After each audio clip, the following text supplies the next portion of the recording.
इस वीडियो में हमारा टॉपिक है पैरोल, जो हमारा क्रिमिनोलॉजी और पेनोलॉजी का टॉपिक है। एक पैरोल बेसिकली होता क्या है? Temporary release of a prisoners who agrees to certain condition before completion of sentence. यानी कि पैरोल एक टेम्परेरी रिलीज दिया जाता है किसी भी कैदी को सर्टेन कुछ एक कंडीशंस के ऊपर, जब उसके एक स्पेसिफिक टाइम पीरियड सेंटेंस का पूरा हो जाए। ये रेफॉर्मेटिव थ्योरी के ऊपर बेस्ड है हमारा ये जो पैरोल का सिस्टम है। एंड ये एक एडमिनिस्ट्रेटिव फंक्शन होता है कि उनको पैरोल पे छोड़ देना। Convict is known as the parolee. यहाँ पे जब पैरोल पे से छोड़ा जाता है उसे हम पैरोली बोलते हैं। And only grant when a parolee board review the case. Parole तभी ग्रांट किया जाता है जब एक पैरोली बोर्ड जो होता है, पैरोल बोर्ड क्या उसके केस को रिव्यू करता है। अब आगे चलेंगे, हम इसके अंदर आते हैं। इसके टाइप्स दो तरीके के होते हैं, custody parole and regular parole. पहले कस्टडी पैरोल का देख लेते हैं। कस्टडी पैरोल के अंदर इमरजेंसी होती है तभी ये दिया जाता है, या तो किसी की डेथ हो जाए फैमिली में से, या किसी की मैरिज हो, तभी कस्टडी पैरोल दिया जाता है। इसके अंदर क्या होता है, 6 घंटे के लिए होता है। 6 घंटे के अंदर उसके आने जाने का समय नहीं मिलाया जाता, उसका एक टाइम पीरियड वही मिलाया जाता है जब वो, यानी कि उसके आने जाने के समय को काट के जो टाइम पीरियड होता है वो 6 घंटे होता है।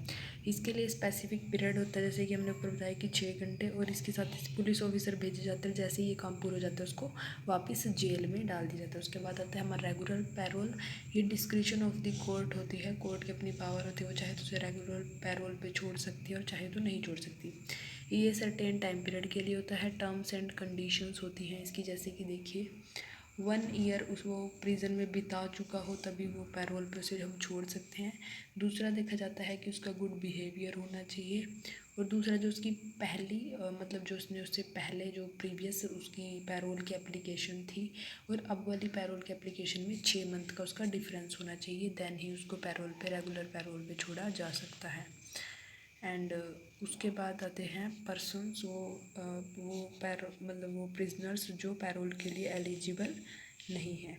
सबसे पहला आता है इसके अंदर डेंजरस ऑफेंडर, जितने भी होंगे वो पैरोल के लिए एलिजिबल नहीं हैं। उसके बाद आता है थ्रेट टू नेशनल सिक्योरिटी, वो प्रिजनर्स जो नेशनल सिक्योरिटी के केसेस हैं या जो जिनको बाहर छोड़ना खतरे में है तो उनको भी नहीं छोड़ा जाएगा। उसके बाद इन्वेस्टिगेशन पेंडिंग हो जिनके ऊपर किसी भी सीरियस क्राइम से रिलेटेड, तो उनको भी पैरोल पे नहीं छोड़ा जाएगा। उसके बाद violate parole guideline in previous, यानी कि जो पहले जिनको पैरोल पर छोड़ा गया बट उन्होंने जो भी उसकी गाइडलाइंस होती हैं पैरोल की उनको ब्रेक किया है।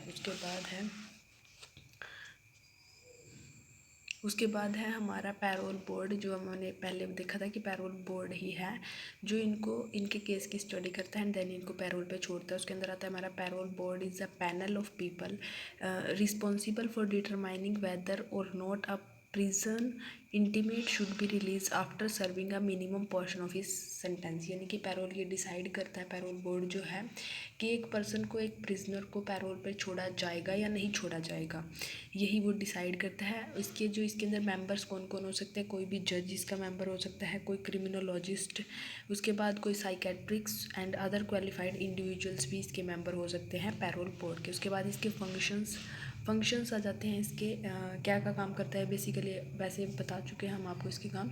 ये डिस्चार्ज करता है कन्विक्ट्स को पैरोल पे and prepare case history of parolee and help them to rehabilitation.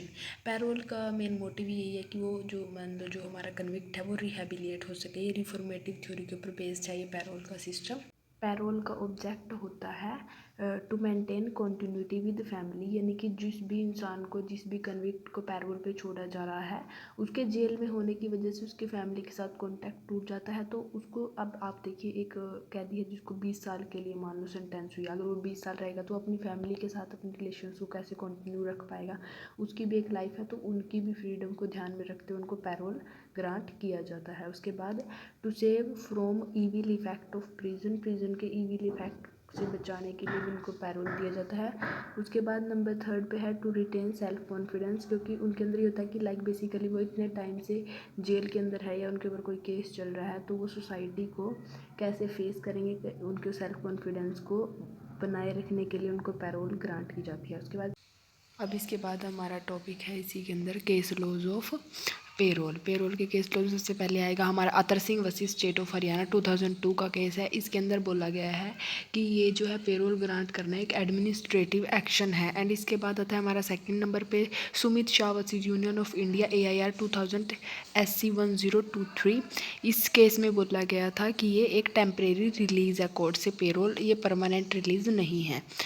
Third number पे है गुरदीप बग्गा वर्सेस दिल्ली एडमिनिस्ट्रेटिव 1987। इस केस के अंदर बोला गया था कि जो कन्विक्ट्स हैं, मान लो जो लाइफ कन्विक्ट्स हैं लोग, उनको क्या एनुअली क्या दी जाएगी, उनको पेरोल दी जाएगी ताकि जो उनकी फैमिली के साथ उनकी यूनिटी है वो ब्रेक ना हो। Thank you.